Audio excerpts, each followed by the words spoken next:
Welcome to Conversation with a Conjurer. With us today is Eric Jones. I'm Daniel Rivington. This is Alex Johnson. Let's get to it. Eric Jones is an award-winning magician. He's performed in... I'm glad we're recording it. I find it hard to do this. I mean, we'll just put this in. It's fine. Take 15. Eric Jones is an award-winning close-up magician. He's appeared on TV in 13 countries, on shows such as America's Got Talent, Penn and Teller Fools, and The Next Great Magician, just to name a few. Thanks for joining us, Eric. How are you doing? I'm really good, man. Thank you guys so much for having me. I'm really excited for this experience. Thanks for taking the time to come on. Glad to be here. I wouldn't get your hopes too high. Oh, they're all the way high. I'm hyped. Yeah, we've been trying to schedule this thing with you since like pretty much the beginning of the show, but you've been so busy. How was your vacation? Vacation? Yeah, pandemic is the only vacation I've ever had. I've been traveling for over 200 days a year for the past 13, and I've never taken a vacation in my entire adult life. This is legitimately my first real vacation, and I've enjoyed the majority of it. It's given me some time to really reflect on myself, to get to spend some time with family, even though I'm socially distancing. And it's given me some chances to learn more about magic. You've been taking advantage of the downtime then? Most definitely. I don't think I've played my PlayStation in a year and a half, and now I've gotten more games than I know what to do with. You've been doing a lot of Zoom performances, and you said you just started a Patreon and private lessons and all that. Yeah, I understand that right now we can't be together. So my clients have wanted to have entertainment, but we have to be socially distanced. So the new norm is doing virtual shows.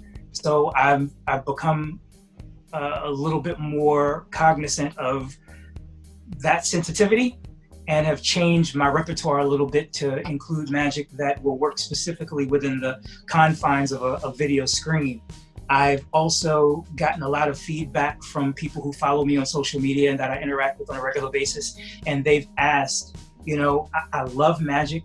I understand that it's a great icebreaker, and I want to see what I can do to maybe share some magic with my clients, patients for some of the doctors that are out there, and students for some of the teachers that are out there.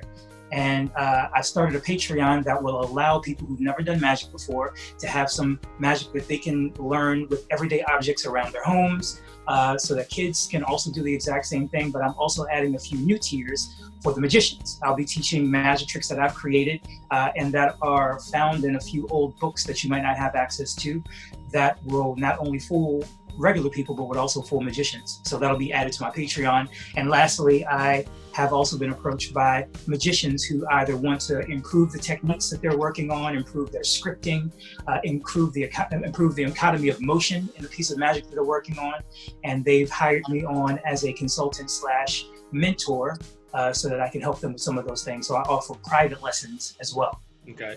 So the Patreon, that's separate from the private lessons then? It's two different things? It's if you join the higher tiers, then I offer a 30-minute lesson each month to anyone who joins that. You also get a free, one of my free tour t-shirts.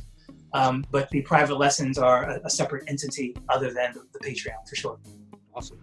Yeah, we'll put the link to that down below in the description for you. Thank you. Awesome. You're well known for coin magic, especially. What learning resources would you recommend to someone starting coin magic? Well, when I got started, I had two resources. There was the Bible of coin magic, Bobo's Modern Coin Magic. I knew that was coming. Yeah. And then there's a video that I felt was comprehensive by Michael Lamar called The Complete Introduction to Coin Magic. It was a VHS, now it's a DVD, possibly even a download now. The problems that I have for more modern audiences is that some of the techniques written in Bobo's are just out of date. They wouldn't fool an audience. What they considered natural back then was based on the technology available, both with actual technology and sleight of hand. I feel that Michael Lamar's Complete Introduction to Coin Magic also is a good resource, but there are a few things that, just feel like they're out of the times. It was recorded in the early 90s. So what I was lucky enough to do was create something a little bit more contemporary, something that more modern audiences and magicians could appreciate. So I took all the best things that I learned from Bobo's, and I found ways, shut up! It's my neighbor's dog, my bad.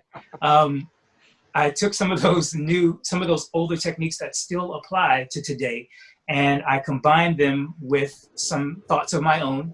And I found ways to help lessen the learning curve so that as you begin to learn coin magic, you can avoid some of the pitfalls that I did. So with the help of Illusionist, I put together 4 DVDs or 4 videos called the Metal Collection. The first video is meant to give you, the first one's meant to give you just those basic building blocks that help you build a solid foundation in coin magic. The second gives you intermediate to advanced sleight of hand with coin magic. The third is all gaffed, concentrating on a few gimmicks that you can buy from your local magic shop. And the fourth gives you the best of me. It gives you some of the routines that I've used for Penn and Teller, that I use at America's Got Talent, and some of my television appearances around the world. So whether you've never done coin magic before or if you're trying to advance your techniques, there's something for everyone in the Metal Collection. So that leads me on to my next question, which is when can people at home expect to see Metal 5? I don't know if there will be a Metal 5. There could be, because I have a series of magic that would work specifically for the camera. And that could be a very interesting thing for social media magic, for Zoom shows, things that would be considered too angle sensitive to do for a live audience because you can't control those angles. But if you have the unwavering, unblinking eye of the camera as your only scrutinizing angle, there's some really cool coin magic that you can do. So maybe there could be a Metal 5. Do you have any other new releases in the pipeline that you can talk about? I have a couple of projects that are in the works, but the truth of the matter is over the last couple of years, I've taken a bit of a hiatus from releasing magic. And the reason for that, it's twofold. The first is, I was lucky enough to be on America's Got Talent. And as I left the stage and was propelled into the spotlight in the world, on a national and a world level, I noticed that I was getting a lot of bookings. And at the price point that I was able to get, I felt that it would be to my detriment to leave up an online store where a person who was paying me X amount of money could say, why would I pay Eric this when I see that he's selling the tricks that he's going to be doing in the show for 30 or 40 bucks? So I decided I would eliminate that and take a step back from releasing product. Unfortunately, because of the pandemic, we're in a situation where all performers, all variety acts, all actors, a lot of the entertainment arts have suspended, and are just now, after several months, getting to the point where they're slowly opening back up. And that'll come with its own challenges. So I had to pivot and diversify. So I was forced to say, okay, well, I'll release a couple of friggin' pieces of magic. So that's where I am with it. But I'm not ardently opposed to it, but I prefer not to do it anymore. But the truth of the matter is we do have an industry that is willing to support if they see something that they like. And I've got a couple of things that I think may be worthy of their consideration. Fantastic. So, I see your little FU trophy over there from Penn and Teller. Oh, yeah. This is one of my babies. I got really lucky to be able to have them say FU to me. So yeah, that's great. This is a cool thing, cool moment in my life. I know that you said on, I believe it was America's Got Talent, that your dream and magic has been to perform on the big stage. So how has those experiences, influenced and affected, your overall career from being on America's Got Talent and Penn and Teller?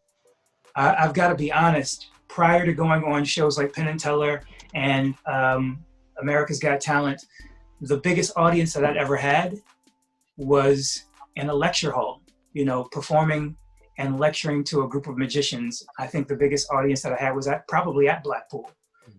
Also, I think I had a pretty big audience at Magic Live. But I'm a close-up guy. And prior to those experiences, I felt like you'd have to see close-up inches from your face.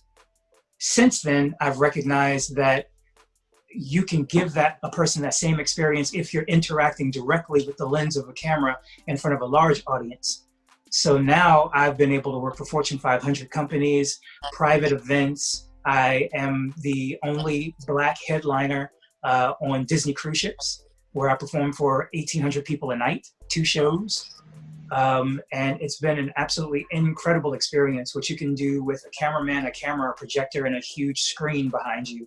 You can do everything that's visual and close-up magic and have the same reaction. Imagine doing something as small as a color change of a card and hearing 1,800 people gasp all at the same time as if you walk through the Great Wall of China. It's an incredible feeling that I hope more people get to experience as time passes. How do the cruise ship magicians, how does that work? Do they just put you on a cruise for like 5 days and you perform, once or twice, and then you just land in another city, or how does that work? So it works differently for different companies.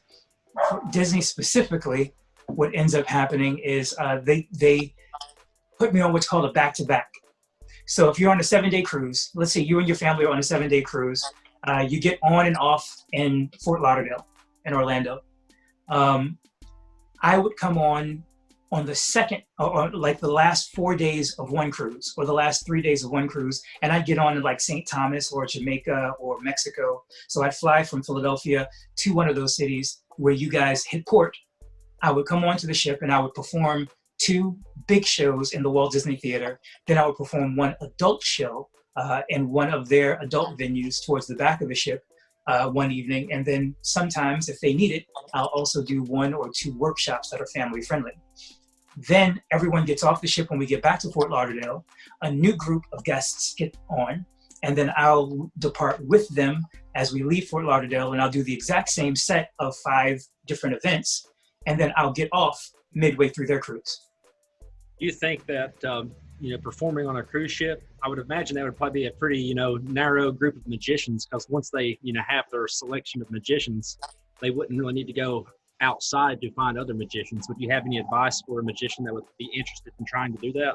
Well, the truth of the matter is, cruise ships, especially the Disney, even though Disney has a very small fleet, currently they only have 4 ships, but they have 3 more that they're making right now. So they're always looking for quality, family-friendly variety acts that can perform for their audiences. The only advice that I'd offer is that Disney is very protective of their brand. There are certain things that they will not allow, and if you do it once, you're literally out of there. They don't play any games. And that is as small as using a Harry Potter reference, because this is Disney. So, you don't want to use a competing brand for anything when you're performing. So you want to make everything Disney friendly and kid friendly. It's really important that you don't have there's a magic trick in magic called, and it's a horrible name, it's called Chink-a-Chink. And that's, it's not necessarily meant to be racially motivated, but, it does, use a racial epithet that some will find offensive. So if you made the mistake of saying, I'm going to do a classic of magic, it's something that I've been studying for years, it's called Chink-a-Chink, you're going to get fired because one of the guests is going to take offense to that. And it only takes 1 complaint to get you knocked out of there. So I've been lucky. I've been able to do it for 3 years. And, the word is used. I'm really sorry to interrupt. Yeah. The word though is because of the noise that coins make when they hit each other. Is exactly. But they could have given it a better title. They really could have. You think it's probably just not future friendly. Probably not. I mean, it's probably designed, a long time ago when that wasn't an issue. Exactly. But do you think that pretty much comes down to keeping your mindset on professionalism? Because I know a lot of magicians that might watch the show, are in the street magic, and might be more inclined to try to be themselves. But how would you think that professionalism has influenced your career to allow you to go as far as you've went so far? Well, there's levels to everything, and people's perceptions determine their reality. So what I would have to say to that is there's some people who consider professionalism wearing a suit and tie. There are other people who who have a more lax approach. Like I would wear something more similar to this, a little bit better than this, but I want to feel comfortable. I want to feel approachable. I want to feel relatable when I'm performing. So the character that I have is simply an extension of who I am. I'm a gentleman first, because I was raised in the South. And I feel like if you treat everyone with the same respect you give your grandparents, then you've got to step in the right direction. Then being sure not to swear, which comes along with that same mentality, is important. I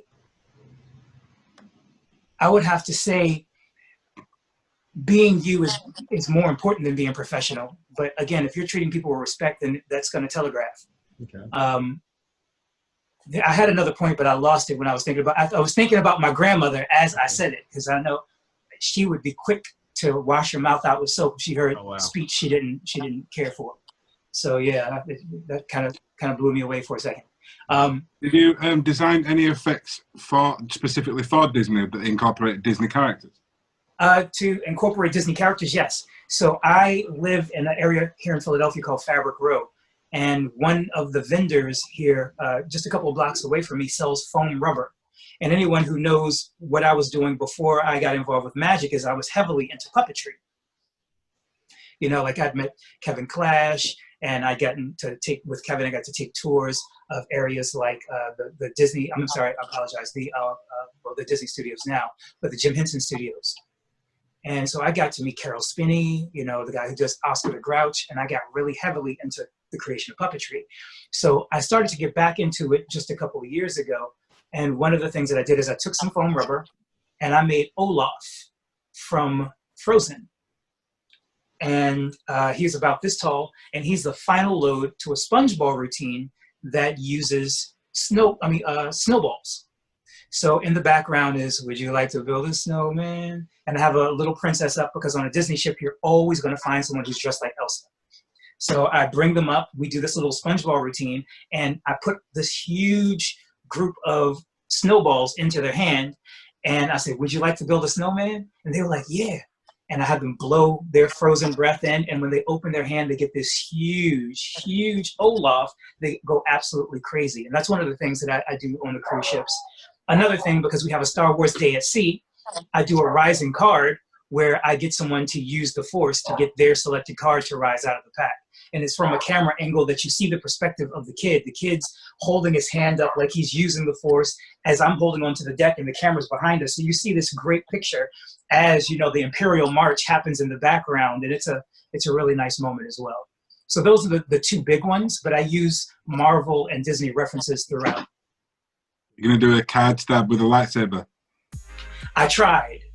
You tried? And, I did try.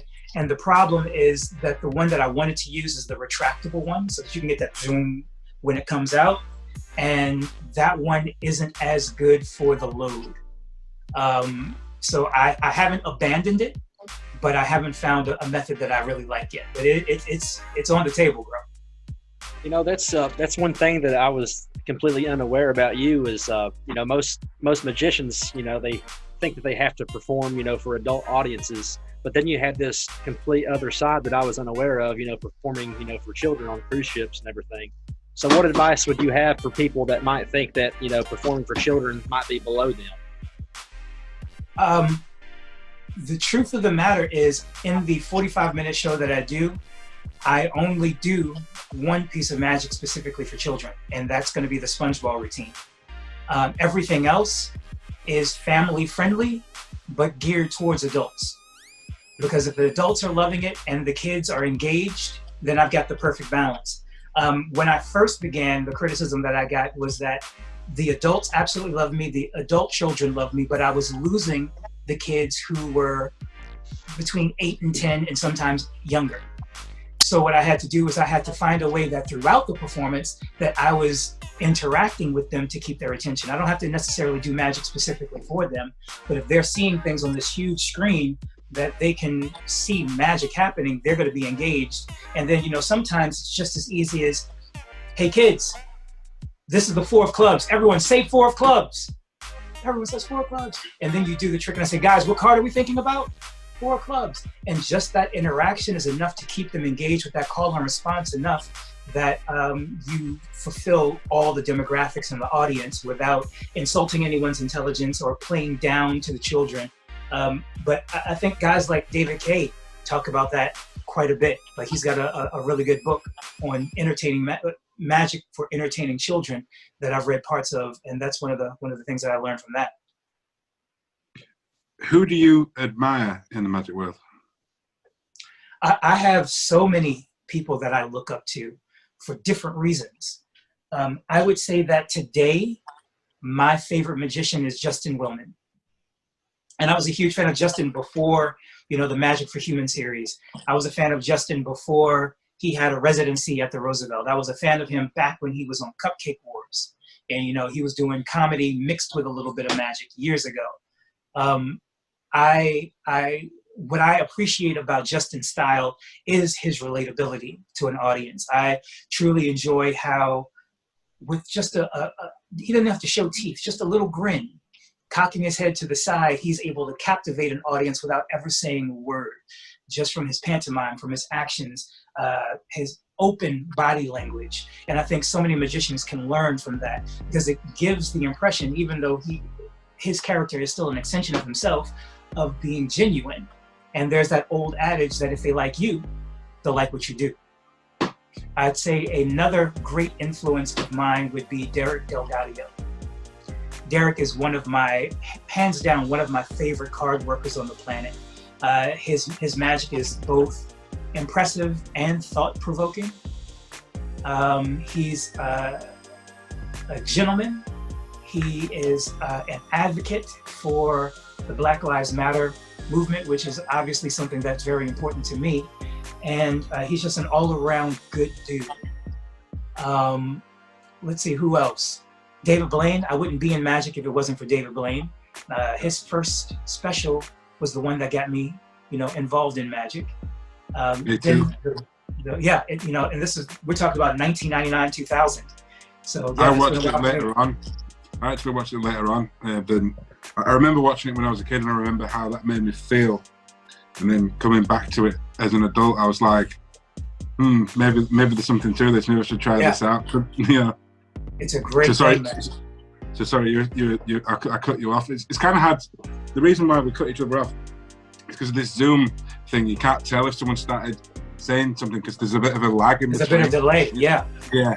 So I don't mean to interrupt you, by the way. No. I'll end with those three. There are so many that have influenced me in several different ways, but those are the top three that I can think of at the moment. Fantastic.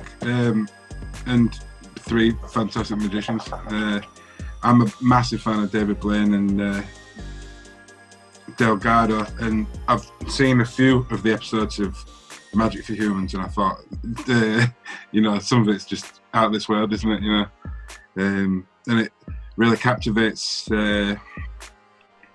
non-magicians as well as magicians. It really does. One of the things that I love about his approach is that he takes things that we think about in everyday life and finds ways to apply them to, with magic principles. And that's the same way that I love Michael Carbonaro, is he brings magic to the people where they live in a situation that they might think that magic is real because of the scenarios that he poses. And that's what makes that show so successful, because it's almost like totally extreme hidden magic, which actually is the name of an old show that Rico de la Vega and a few others were on, Cyril Takayama, where they were creating magic in situations where people didn't know that it was staged. It looked like real life, they couldn't see the cameras. And that creates an element of authenticity that I think both Michael Carbonaro and in certain instances, Justin are able to take advantage of. Do you have How old any, were you when you started magic? I know you said about David Blaine. Was that what inspired you to pick it up and around the same time? Yeah. Actually, I ended up going to the public library and took every book on magic that I could find after seeing David. And I used those books to recreate some of the tricks that I saw him do. And I started sharing them with family and friends. That's how I caught the bug, really. I actually created a few things with a few friends. Like, I thought I remember seeing David show a quarter, and that he bit the middle out of the quarter so there was a hole. And then he showed the piece and then spit it back on. Of course, you know, that's not the way it went. He actually bit it in half and then spit the piece back on. But I misremembered that. And I worked with a friend at Cornell, and he engineered what I later found out to be a cigarette through coin. Had no idea. We came up with a non-mechanical version, not the spring-loaded version. So we came up with a non-mechanical version that I was using for audiences that was fooling them. I actually think I want to redo that now. But it was great just because I misremembered it. And I said, well, no, it has to be like this. It has to be like this. No, I understand this thing where the piece folds and all of that crap, but no, I don't want that. I want this. This is what I want.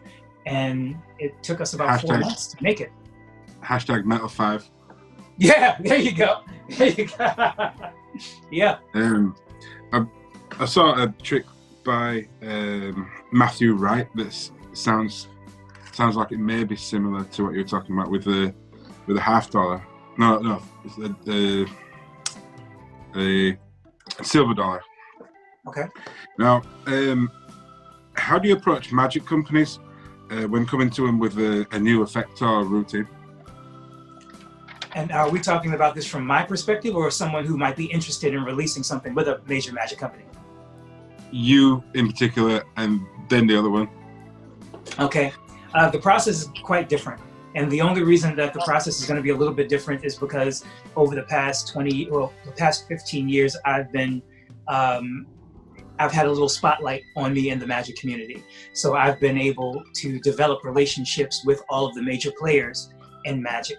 For someone who hasn't yet been able to take advantage of that, your process is going to be a little slower. You have to prove yourself. And what I mean by prove yourself is that you first need to make sure that the idea that you have is fully fleshed out. You have to be able to answer any and all questions regarding that piece of magic. If it's something that's using sleight of hand, you need to know by doing your due diligence whether or not you've created it, and everyone who's created something that's similar to it, because those questions are going to be asked either before the product is released or when the reviews happen, when people start saying, well, this looks just like something Ed Marlowe came up with in 1965 or whatever the case may be. When it comes to creating something that would be marketed as a gimmicked piece of magic, again, you have to do your due diligence to see what's come before, but also you need to start looking at how much it costs you to create that piece of magic. Have you done the sourcing to see what kind of process you need to have to get this done en masse? Then the next step would be making sure that you have a video that very clearly and concisely illustrates the effect that you're trying to relay to your audience. If it's muddled down with a bunch of text along the bottom, if you're talking too much over it instead of allowing the moments of magic to happen, then that can immediately turn off a prospective buyer. Then lastly, you also want to be able to just give them the explanation. Don't make them have to email you back and forth 5 times to see how is this done, because sometimes the solution is more interesting than the piece of magic. The toy that you create is what the company might be interested in, because you got to think about it. Every time you watch a magic trailer for a product, what we do is we imagine ourselves performing that effect. And if you can successfully illustrate that in video, then you have something that potential buyers ready to pick up, because they can see themselves performing that, so they know that their prospective buyer would be willing to do the same thing by clicking the buy button. That's great. I think people at home would really take a lot from that advice. Well, you know, it's stuff that makes sense, but, you know, people don't necessarily think about the simplest solutions when they're doing it. They overthink, they overcomplicate, and sometimes that can do you more harm than good. What is the best advice you've ever received? The best advice that I have ever received in my entire magic career came my 3rd year in magic. I was sitting on the customer side of a magic shop, and there was a gentleman who did some incredible coin magic. He excuse me, he showed me the books where he'd learned all of the pieces of magic that he showed me. And I was like, wow, it's overwhelming how much knowledge there is. Where do I begin? He says, you begin by being a good student. You begin by studying magic the same way you do every lesson that you do in school. You do it one chapter at a time. You analyze that chapter for everything that it has to offer. You dissect it. You analyze it before moving on to the others, but you have to think critically about magic. So because of that advice, I'd been studying Bobo's Modern Coin Magic for 2.5 years, but I'd just been reading it, doing the trick, and moving forward. But instead, I started to think critically about every piece of magic that I performed out of it, and started to ask, why did the author include this particular trick? Why did the author use these particular techniques? Why did the author use this particular script? And could things have been done differently? I start thinking about what the audience sees. When I got to a point where I started using an exercise where I would read the effect, just what the audience sees, what the magic looks like, then I close the book. And then with only the knowledge that I have of magic, I use those to see if I can come up with a method for the trick that I just read. And only once I have a working technique, then I'll open the book, read through the description of the method, and compare the two. So you kind of reverse engineer. Well, reverse engineering does happen on occasion, especially if you are familiar with parts of the method, but it allows you to question why the author thought this way. Because when I do it, I'd prefer to do it this way. The way I just gesticulate, the way I gesture is different than the way they did it back when Bobo's was written, or whatever the book is written. So it allows you to do a real-time side-by-side comparison to see which you prefer. And I love that idea, and I've even been watching YouTube videos on that. Like, I'm a huge gamer, and one of the things that I've been watching now is side-by-side comparisons of like the Resident Evil 2 and the Resident Evil 3 comparisons to the original game from the PlayStation 1 to the new remakes from PlayStation 4, and understanding why some of these choices were made. And it helps both for your enjoyment of the gameplay, as understanding the history, you get a better appreciation for it. And at the same time, you get to appreciate the artistry that went into both of these games to understand why the original was iconic enough that you want to do a remix. And the same thing is true. Everything that I've created is derivative of something that's come before. But I can take what I've created and understand that artistry, understand by thinking critically what the artist was thinking about when they made that original, so that when I do my remix, I'm giving that as an homage and saying, here's a way that I feel I can pay that homage while still infusing myself into that body of performance. Excuse me. I was going to ask, I'm really sorry. Can we just take a 2-second break? Yeah, sure. The boss is fucking trying to communicate to me. I'll cut that cough out also. No problem. I was just, I don't know if you noticed, but I was looking away because she's writing stuff down on a notepad and stuff and trying to fucking... One thing that I guess I'll go ahead and ask, give you a little bit of time to think about it. A lot of the people that have been watching this, it's, everybody from complete beginners to, some of the, more well-known people.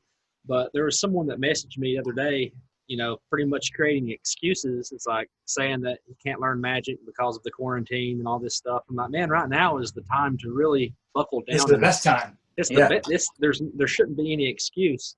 But aside from the quarantine and everything, whenever you were way back when you were first getting started, how were you able to balance, your time, working a job or whatever, and, following your passion of magic?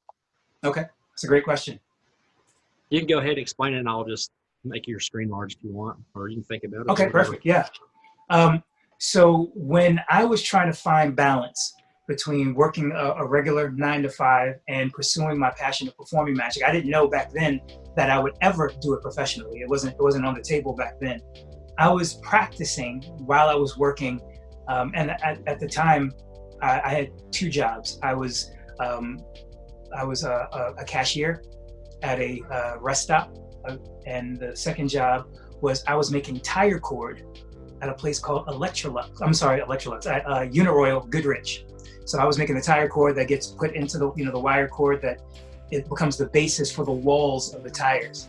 And it was really hard work. I cut my hands up. Every day I'd have to wear pieces of tape around certain joints to make sure that I wasn't injuring myself, cutting myself. And I would palm coins in each hand. I would, on my lunch break, go through Bobo's while I was eating lunch. And I would take part of my break to try out new magic for my coworkers, because that's the only audience I had at the time, other than my fiance, who I had at the time. So you can strike a balance. Even now, I rehearse in different ways. Sorry about that, guys. Oh, sure. The way that I rehearse now is that I take a new piece of magic that I'm working on, and I'm able to get immediate feedback just by pushing 2 little buttons on Instagram and going live. I can bring on an audience member. I can play directly to the camera, so it's just like performing in front of a mirror, but I get immediate feedback from an audience. And it's a safe space, because if you're following me, you're already either a friend or a fan. So I've got that opportunity. You can also go do the exact same thing on FaceTime. That way you can get real-time responses. So anyone who thinks that being in quarantine prevents you from being able to perform and or practice magic, they're woefully misinformed. I want to add to that. Whenever I used to work construction, I was a roofer, and I would work. I'd go to work 5:30 a.m. and I'd work to pretty much 5:30 p.m. and I'd be completely, worn out. But during the little bit of downtime, that's when I'd have the time to perform and practice and show everybody. But what you were saying is you were able to practice your palming actually while you were working, right? Yeah, that's amazing. And also while I was driving, while I'm typing on the computer. Like I used to be on a site called the Magic Cafe way too much. Like I would lose hours. It was like a rabbit hole for me. And while I'm typing, I'm palming. It got to the point where I had green rings from the Kennedy had half dollars, because they're clad coins. And the sweat from my hand would absorb the metal into my hand. And I'd have green rings from it. That's how much I palm. How do you think that your own internal belief and passion and desire, do you think it's been like a self-fulfilling prophecy for you, or is it just something like your passion took over and you just couldn't help but to pursue it? Well, like I said, I'm from the country. I was born in Richmond, Virginia, grew up in a very rural area in the very center of Virginia. And where I grew up, there were only a couple of ways to make it. We had 2 prisons, and one of the ways was to become a corrections officer. The other major way that you could make a good living for your family where I grew up was to drive a pulpwood truck. They cut down trees, and those trees became paper, and you transport those trees around the country. Those were the only 2 ways. I never thought I'd leave the state. Never thought I'd make it to the West Coast. Definitely never thought I'd make it to travel around the world the way I have, and how blessed I've been. So I don't know if I call it a self-fulfilling prophecy, but I know that there was a moment that allowed me to realize that, man, I could do this. And it all came down to a show that I did. I did a show at a children's hospital. And there were a bunch of sick children that were sitting on bean bags in the front. Their families were in the back.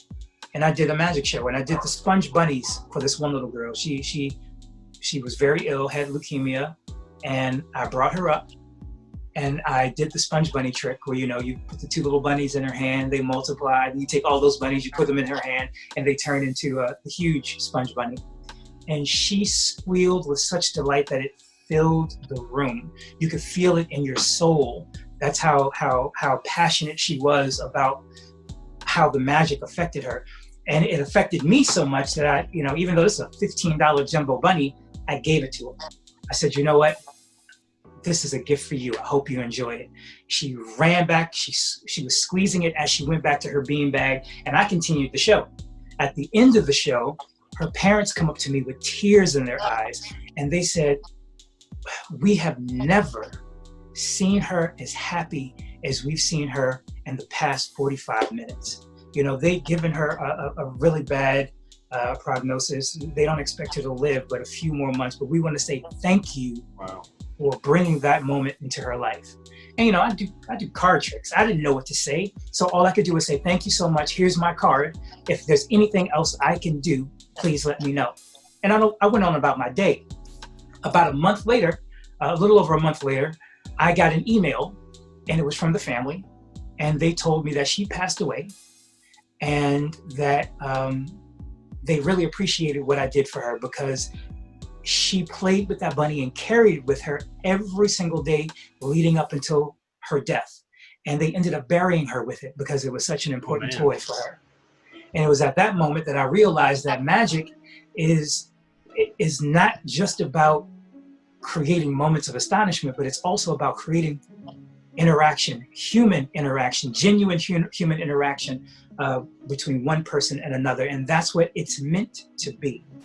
I think that's more important. And I said, I want to do this for the rest of my life. And that's where I started making the decision to find ways to slowly transition from a regular 9-to-5 job where I'm helping someone else build their wealth.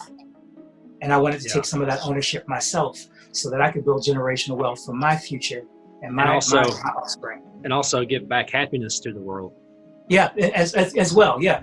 But yeah, so because at the time when I started to make that decision, I was a claims adjuster for State Farm. So I'm writing checks and inspecting damage, and I absolutely hated it. And what the straw that broke the camel's back was there was a young lady who got into an accident. I come out to assess the damage, and the car's totaled. And State Farm does the right thing.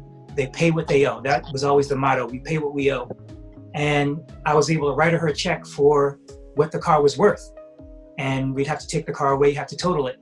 And she was like, I commute 40 minutes each way to work.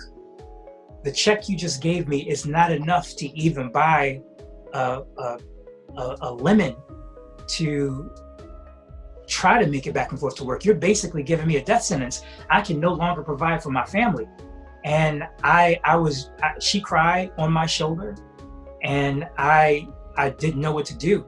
Yeah. And I went back and I talked to my boss to see if there was any way that we could do it. And it was like, we're looking at the value of the vehicle.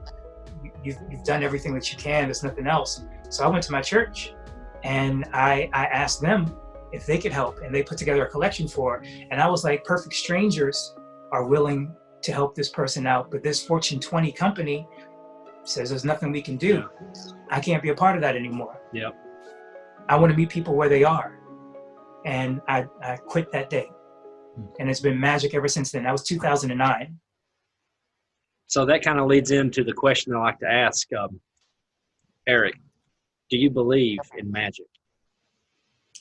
I believe in magic as much as I believe in happiness, as much as I believe in any human emotion. I believe every magician, no, screw that, not every magician, every person on the planet should have a definition of what magic means to them. For magicians, it's going to be more technical than visceral, which is what most laymen are going to have. A visceral response to it. But I think everyone should have a personal, the same way you have a personal relationship with your creator that only you can define, you should have the same definition of magic. And I feel like once you have that, then it'll be irrefutable. There's an old saying that for those who believe, no explanation is necessary. For those who don't, none will suffice. And I think that if you are able to find your definition of magic and live in that, then you'll live a much happier life. You'll be able to see the glass as half full instead of glass half empty. You'll be able to have more compassion for your fellow man, have empathy for your fellow man. And those who don't, I really feel sorry for them. But yeah, I have to think about it as well, from a more intellectual standpoint. I have run into quite a few people, and there are certain cultures where an entire culture is this way, where they see a magic trick and it becomes adversarial. It becomes you versus the magician. Yep.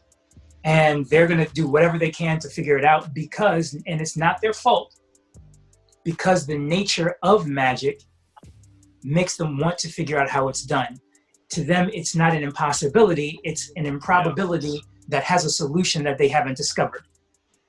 So they go through that process in real time, and you can't blame them for that. But I think it becomes the job of the magician to eliminate that adversarial aspect. So you don't do a piece of magic like a sucker trick that makes them look stupid. You don't ever say that I'm going to try to fool you, because that makes them feel stupid. You don't do anything that does anything other than make your audience feel like they're the hero when they're participating in the magic.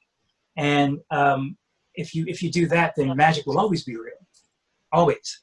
I want to kind of add this point though, just from Sure. Talking to you. It seems like you've did a lot of internal work on yourself, not only practicing magic, but also kind of in your head and getting your mind right.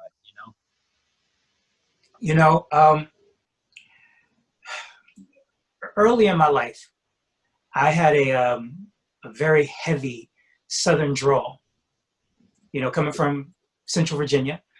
And when I got to school, I found that people judge you based on how you sound, based on what you say. And again, as I mentioned earlier in this interview, perception is reality. So I took it upon myself to shed my Southern drawl so that people couldn't immediately judge me based on how I sound. So they had to judge me by the content of my character. They had to judge me by what I say and how I acted. And I've always made a very conscious effort to be careful with my words, as to not offend, as to not hurt, as to not harm. And I think it's something that a lot of people should strive for, especially in today's climate. 100% agree. Have you had any mentors while you've been practicing magic? Great question. It's one of my favorites. I have 4 early mentors. I used to perform and learn magic behind the counter of a magic shop called Divine Magic and Novelties in Richmond, Virginia. It's still there. It's an amazing shop. Hun Wu, the guy behind the counter, is one of my dearest friends. He's has been like a father to me after my father died. But the 4 people who would visit every Saturday to spend time at the magic shop, one, the owner, Hun Wu, and what Wu would teach me is how to connect with people, how to make it about them, how to bring magic to where they live. So he would start off with questions like, what do you do for a living? What brings you joy? And then he would tailor magic tricks that he'd been doing, that he'd been selling for years, and tailor it to that specific person. And it was an amazing thing to watch how people would come in, adversarial. They were like, I don't believe in magic. I just want to see what y'all can do. And at the end, they're buying $100 worth of magic they're never going to use, because he's been able to penetrate through that thick skin to reach their hearts. The second person is probably the best technician of magic I've ever met. He was a guy named Woody Landers. Unfortunately, he died in a car accident. He got hit by a car while riding his motorbike. But he was the best technician, and he challenged me every single week to learn something more and more difficult. One of the things that we practiced every single Saturday for years was a move by the Ambitious Riser, Fred Robinson, the Fred Robinson Ambitious Riser. And it took us years. It's probably one of the most difficult moves in all of card magic. And we did that Saturday after Saturday to the point where my hand and my pinky would be sore from rehearsing it. The third guy was a mentor of Jeff McBride's, a guy named John Hitchcock. And what John was able to teach me was about theory. He had what he called the ABCs of magic: assumption, belief, conviction. And he would run me through 2 things. A, how we presume the spectator thinks, and then how spectators actually think. so that we could use psychological ploys to entertain and deceive our audiences. And those lessons were extremely valuable, and it also taught me to never insult an audience member, to always think from their standpoint. And then the last gentleman is a guy named Bud Smith, who still lives in Northern Virginia now. He's a Fechter's attendee. He was also a student of Slidini. So we would spend a lot of time talking about misdirection tools. So I got to learn paper balls over the head. I got to learn coins through the table. I got to learn paper balls in the hat. All of the routines that Slidini became famous for. And what he taught me how to do is how to read between the line of text to understand what the author is trying to tell you, outside of here's how to, but the why. And the why is just as important as the misdirection. So those 4 people every Saturday afternoon would give me a lesson that I would not be having this interview with you all today had it not been for them. There are others. There's a guy named Cosmo who has a company called Cosmo Magic. And Cosmo was the first person to take me under his wing and say, I believe in the magic that you have been performing for audiences. I think the world needs to see these. I think magicians would find these interesting enough that they'd want to add them to their repertoire. Let's put out some projects together. So he taught me how to think about how I relay magic to others so that I can help them lessen that learning curve. So he taught me how to teach magic through his process. And I wouldn't be nearly the educator of magic that I am had it not been for him. So that's more than enough. I've got others, but those are some of the ones who really stand out, who really given me an opportunity, and they took a Black kid from the country and really molded him into the person that I am today. Yeah, it's something we've been talking about quite a few times because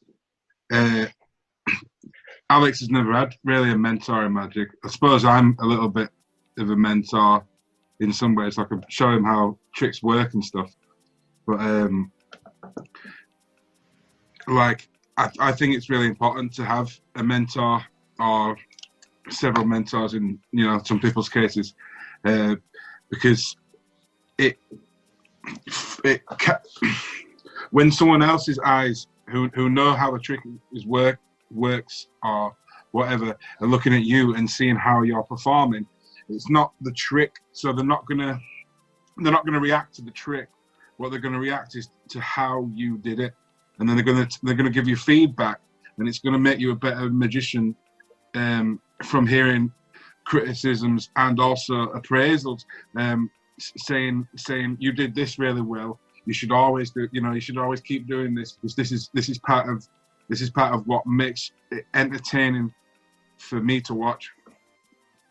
I agree 100%. Some people don't have access. A lot of people don't have access to a mentor, but they have access to peers. And I think by having a strong support system, a brotherhood, if you will, of fellow like-minded individuals, that is just as important, if not more so, because you're creating a pool of information that you can share versus just self-study.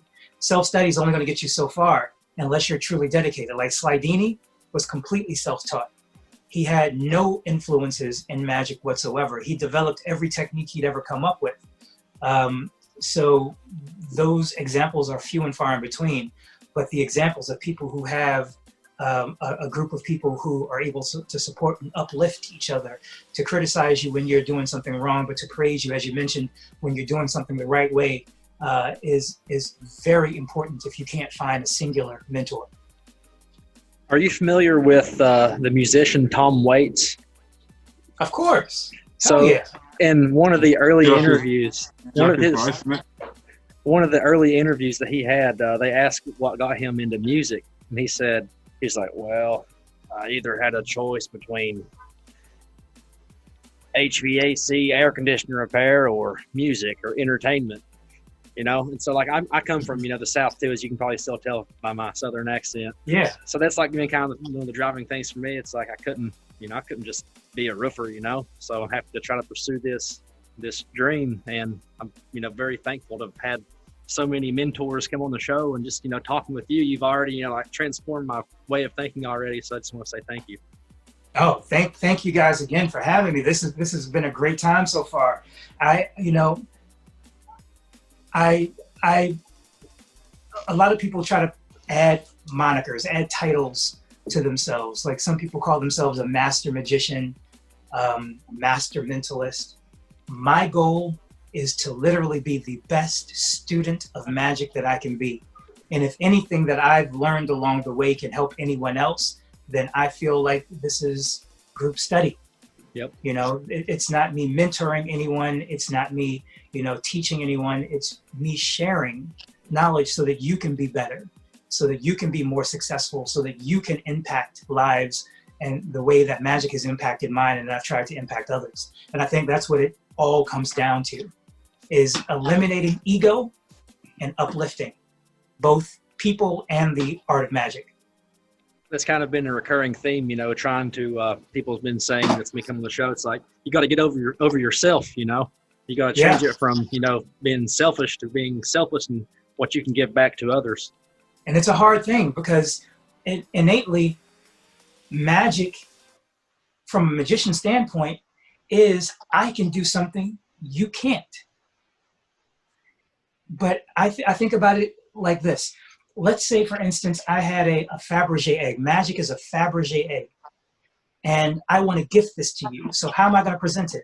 I'm going to come to you. I'm going to handle it delicately. I'm going to get down on one knee and present it to you with all the respect and admiration that you deserve. You'll likely take it that way. And if I present magic to you the same way I present that Fabergé egg, people will appreciate it a lot more. But at the same time, if I tossed it like a dirty sandwich in a wet paper bag, and I toss it at you, you're going to reject it. You're going to smack it away or throw it back at me.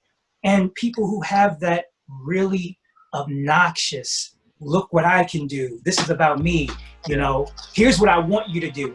I want you to take your hand and I want you to hold it like this. I'm going to put an object on your hand. I want you to hold your hand just like that. Don't move. And then they walk away for a minute and a half while they do something else.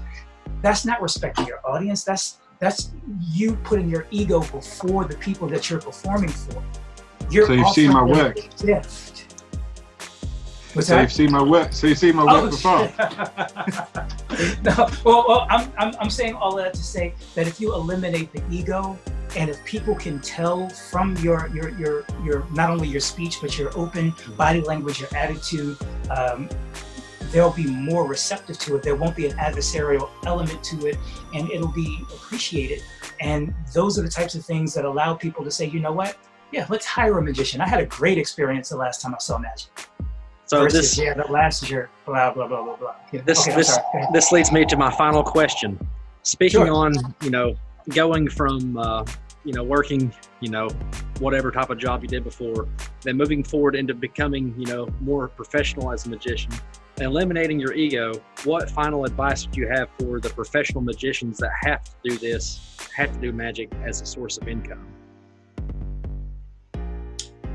That's a tricky question because there are two types of people. There's one set of people who absolutely love magic, what they do. They enjoy every minute of it, and they've been doing it, and like me. And it's not what I do, it's who I am. So for those people, keep fighting the good fight. Right now we're going through a situation and we're going through a time in history where that's unprecedented. But we will all get through it. Things will get back to a state of normalcy. We'll be able to entertain audiences face to face, but continue to market yourself, do your virtual shows, and you'll prevail. The other type of person is a person who's been doing it so long that it's now become a job. They don't love it the way that they used to, and they do it just because they have to. And I've seen some of those people. They've already, in just 3 months, it's only been 90 days or less of hardship, and they've already abandoned magic to go look for a regular job elsewhere.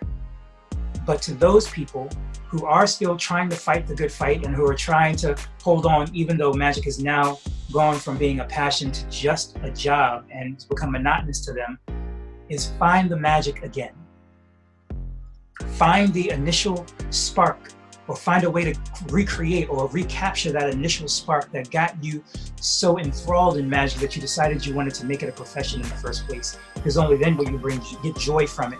and only then will you truly be able to leave a lasting impact on your audiences. I have got sort of a last question as well. Sure. It sort of ties in with things that we've just been talking about. It's slightly different from Alex's question. I thought he was going to ask the exact same question. I was like, oh, well, he took the words right out of my mouth. But my question is, what advice would you give to someone who's been doing magic for a while to take their magic to the next level, to make everything they do more impactful to their audience and to everybody who witnesses it? That's a great question. If I was going to give advice to someone who wants to take their magic to the next level, who wants it to be more impactful, who wants it to be more meaningful, the biggest advice that I have is to infuse who you are into your magic. Again, that old saying is, if they like you, they'll like what you do. The best way to connect with a person is by finding commonalities. If you like video games, find a way to make video games part of your magic. If you like anime, infuse that. If you like politics, find a way to infuse politics. Whatever you're involved in, that you're passionate about, cooking, playing the piano, porn, whatever it is, whatever you're passionate about. Yeah, right? Whatever you're passionate about, infuse that into your magic. That way you can connect with an audience where they live. Because if you say, who loves Marvel? You're going to have a huge swarm of people who are going to say, you've got my attention. Now what are you going to say? You know, who likes Martha Stewart? It's going to be a smaller group, but there are going to be people who like cooking, you know, but whatever it is, you know, who likes Kanye, who likes hip hop, who likes country, who likes whatever you're into, you're going to be able to find a demographic that is immediately going to swarm. But then because of your passion for that subject, other people will follow. That's probably the biggest advice I can offer. Thanks for joining us today. Please, everybody at home, please like and subscribe. All the things that you can do to help us keep bringing this to you. We hope to see you all again. Eric, thanks so much for spending your time with us, and we hope to have you on again. And everything you've said has been absolute gold dust. It's fantastic to have you on. Where can people find you? And we'll drop the links below. That's excellent. So guys, I want to say thank you so much for allowing me to come hang out with you. Not only do I want to say thank you, I want to say make sure you follow me at Eric Jones Magic on all social media platforms. The link will be below. And again, guys, thank you so much for having me.